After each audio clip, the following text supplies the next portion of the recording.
Start.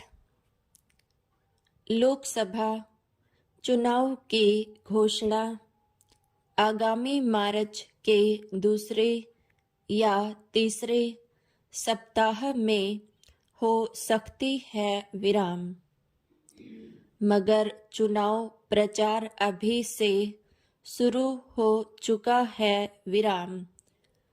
सत्ताधारी दल और विपक्षी दल के नेता वादे करने लगे हैं विराम। हरियाणा में सत्तारूढ़ दल भाजपा जहां अपनी 10 साल की उपलब्धियां गिनाने के लिए तैयार है, वहीं विपक्षी दल खासकर कांग्रेस के नेताओं ने भाजपा की 10 साल की सरकार के कार्यों का विरोध और कांग्रेस शासनकाल के 10 साल के कार्यों की जानकारी के साथ साथ आगे के वादे कर रहे हैं विराम। भाजपा और कांग्रेस नेताओं के भाषणों के केंद्र बिंदु में रोजगार रखा जा रहा है विराम। हरियाणा सरकार की नौकरियां केंद्र में रखी जा रही हैं विराम। गलियारे में चर्चा है कि सरकारी रोजगार आगामी चुनाव में महत्वपूर्ण रोल अदा करेगा विराम। युवा वर्ग का फोकस सरकार और गैर सरकारी रोजगार पर है विराम।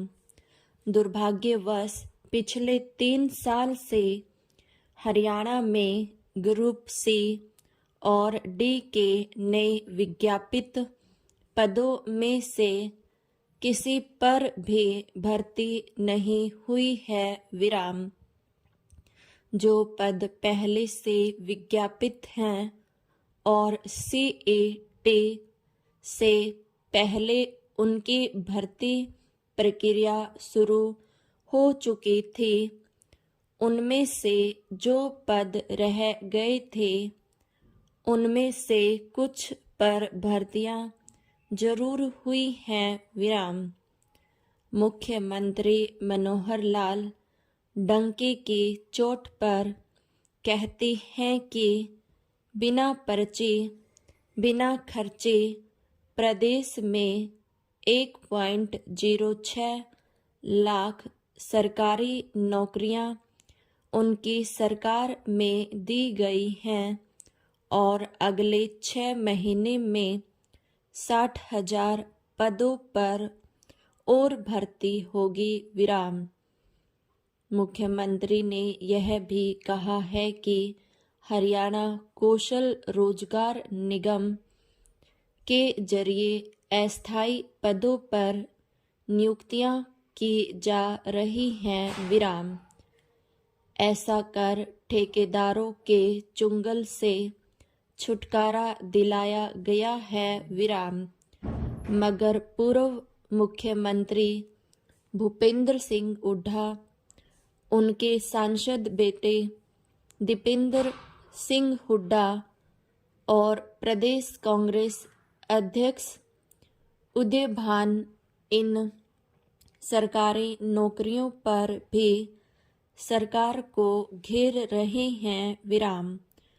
कुमारी शैलजा, रणदीप सिंह सुरेवाला और किरण चौधरी भी इन भर्तियों पर सरकार को घेरते हैं विराम। ये सभी नेता सरकार की बिना पर्ची बिना खर्चे के दावे की पोल यूं कहकर खोलते हैं कि भर्ती से संबंधित लगभग 30 पेपर लीक हो चुके हैं विराम।